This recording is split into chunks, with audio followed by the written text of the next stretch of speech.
If you have ever self-diagnosed yourself with shiny object syndrome or are jumping from thing to thing just because it makes you money, or you have a business and you're really just blurry in what it is exactly that you do, you need to watch this video.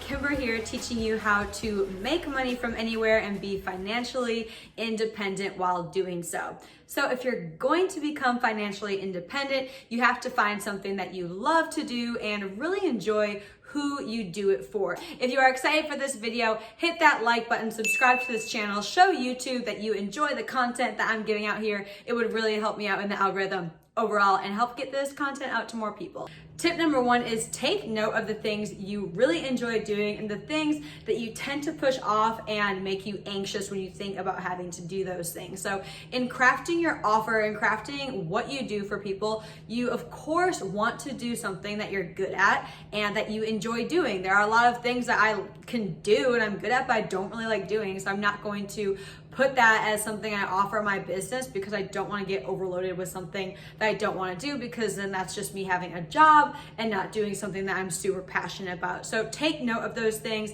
In the beginning of your business, it is very tempting to take on whatever work you can do for somebody and get paid for doing that, but be really careful because you want to lay a solid foundation for your business, and you want to do that by doing remarkable work for people. If you're doing something that you're not exactly the best at, or you're doing something that you don't love doing, one, it's not enjoyable for you, and two, you don't want to tarnish a relationship with an existing or a future client. So say I have a client that I do digital marketing, Facebook, Instagram ads for, and they asked me to make a logo. I could make a logo. Is it going to be the best logo in the world? Is it going to be as good as the work I do in a Facebook ad account? No, and it's probably going to take me a really long time because I probably don't want to do it and I'm just not as efficient in that space, so it's going to take me a while. So I don't want to promise I'm going to make somebody a logo and then give them something that's subpar, because then the next time I maybe do have a service that I'm really excited about and I tell them about it, they're going to think back to the time that I said I could make them a logo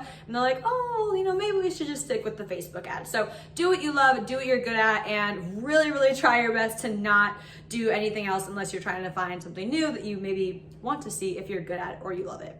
Tip number two is discovering where demand and passion unite. So you have to have a problem that somebody has, and then you're going to be the person to solve it. If you're not solving a problem, you are really not in a great market. Making sure that there is a very, very high demand for what exactly the service it is that you offer, and make sure that you price yourself well so that you can make a living off of solving this problem. Okay, so I want to know if this is all making sense to you. If it is, type yes in the comments. If it isn't, this is the perfect time to ask a question. I'm going to quickly review what we just went over. Number one is do what you love, what you're passionate about, and also what you're good at. Tip number two is making sure that you're solving a problem. There's a demand for it and you're getting paid well. And now we can hop right on into tip number three, which is learn how to say no. No is honestly one of the most important words in your vocabulary, because going into what I was talking about in tip number one, you could be a yes man for the rest of your life and you might not have a flourishing business and you might not be super thrilled and happy with what you're doing either. So say no in order to stay the course. So being a specialist, there is so much value to being a specialist versus being a jack of all trades. So keep that in mind when people ask you to do things. Whether it's a client or somebody asking you to do a service that you don't offer, or this is a big one, if you have a friend or a family member asking you to do something for free. If someone is asking you to do something for free, that just means that they either don't value your time and your expertise. Yes, they might not have the funds at the time, but try and think of a way that they can repay you, that there can be some sort of exchange so you know how valuable each other are. Learning to say no is going to save you so much time, energy, and stress, and I cannot recommend using this word no more.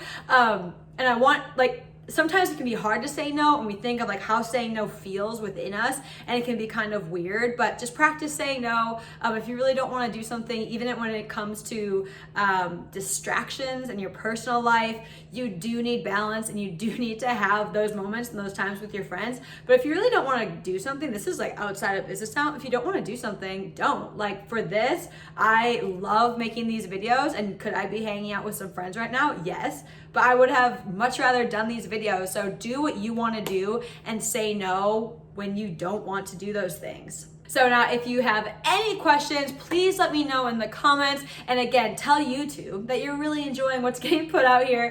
Hit the like button, make sure you subscribe, and I'll see you in the next video.